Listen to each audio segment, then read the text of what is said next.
Hi hello friends, ఈరోజు అయితే చూడండి, నేనైతే బాబుని పిలుచుకొని వెంకటగిరిలో ఉన్న సాయిరామ్ హెయిర్ స్టైల్కి అయితే వచ్చేసాను ఫ్రెండ్స్. ఇదైతే వెంకటగిరిలో ఉన్న స్టేట్ బ్యాంక్ పక్కనే అయితే ఉంటుంది ఈ సాయిరామ్ హెయిర్ స్టైల్స్. చిన్నప్పటి నుంచి బాబుకి అక్కడే ఫ్రెండ్స్ కటింగ్ చేయించేది. సో ఇంకా బాబు బర్త్డే అయితే వస్తుంది ఫ్రైడే రోజు, అందుకోసం ఈరోజు అయితే కటింగ్ చేపిద్దామని నేనైతే పిలుచుకొచ్చేసాను. సో కటింగ్ అయితే చేస్తూ ఉన్నారు అన్న. కటింగ్ అయితే ఫైనల్ లుక్ చూడండి ఫ్రెండ్స్ ఎలా చేశారు అనేది. ఇంకా బాబుకి కొన్ని బట్టలు కూడా తీసుకోవాలి, బర్త్డే కోసం షాపింగ్ కూడా చేయాలి. ఇంకా బర్త్డే వీడియోస్, షాపింగ్ వీడియోస్ అవి కూడా నేను షేర్ చేస్తాను ఫ్రెండ్స్.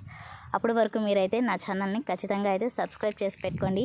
వీడియో నచ్చితే లైక్ చేసి కామెంట్ చేయడం అస్సలు మర్చిపోకండి ఫ్రెండ్స్. ఇంకా మా బాబు కటింగ్ అయితే ఎలా ఉంది, ఫైనల్ లుక్ అయితే కామెంట్ చేసేయండి. ఇంకా మేమైతే బాబుకి కొన్ని డైలీ వేర్ డ్రెస్సెస్ తీసుకుందామని ఒక షాప్లో అయితే వచ్చేసాను ఫ్రెండ్స్. ఇంతే ఫ్రెండ్స్ ఈ వీడియో నచ్చితే లైక్ చేయండి, షేర్ చేయండి, నా ఛానల్ని అయితే సబ్స్క్రైబ్ చేయండి. Bye bye.